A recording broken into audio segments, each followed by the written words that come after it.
पुण्याला आपण smart city म्हणतो, पण तरी देखील त्या पुण्याची सुरक्षा ब्लॅकआउटमध्ये काय आहे? तब्बल 1400 सीसीटीव्ही कॅमेरे बंद. नागरिक सुरक्षित आहेत का? पुणे शहर स्मार्ट सिटीच्या दिशेने वेगाने पुढे जात असताना सुरक्षेच्या बाबतीत मात्र एक धक्कादायक वास्तव समोर आलेले आहे.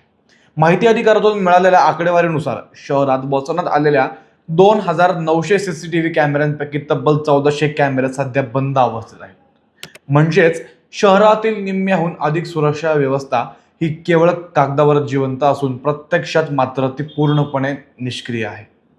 नसरापूर आणि म्हाळुंगे परिसरात अल्पवयीन मुलांवरील अत्याचार आणि हत्येच्या घटनांनी शहर हादरले असतानाच हा खुलासा नागरिकांच्या सुरक्षेबाबत गंभीर प्रश्न निर्माण करणारा ठरतो.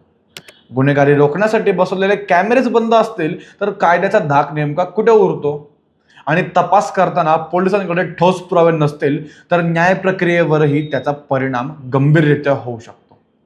या पार्श्वभूमीवरती सामाजिक कार्यकर्ते तुषार दामगुडे यांनी केंद्रीय मंत्री, महापौर आणि पोलीस आयुक्त यांना निवेदन देत संपूर्ण सीसीटीव्ही यंत्रणेचा तातडीने आढावा घेण्याची मागणी या ठिकाणी केलेली आहे. माहितीनुसार अनेक कॅमेरे वॉरंटी संपल्यामुळे दुरुस्त न होता बंद पडलेले आहेत. काही ठिकाणी रस्ते खोदकामादरम्यान केबल कट झाल्याने यंत्रणा ठप्प झाली आहे, तर काही कॅमेरे अनधिकृत होर्डिंग, बांधकाम आणि टपऱ्यांमुळे झाकले जाऊन निष्प्रभ ठरलेले आहेत.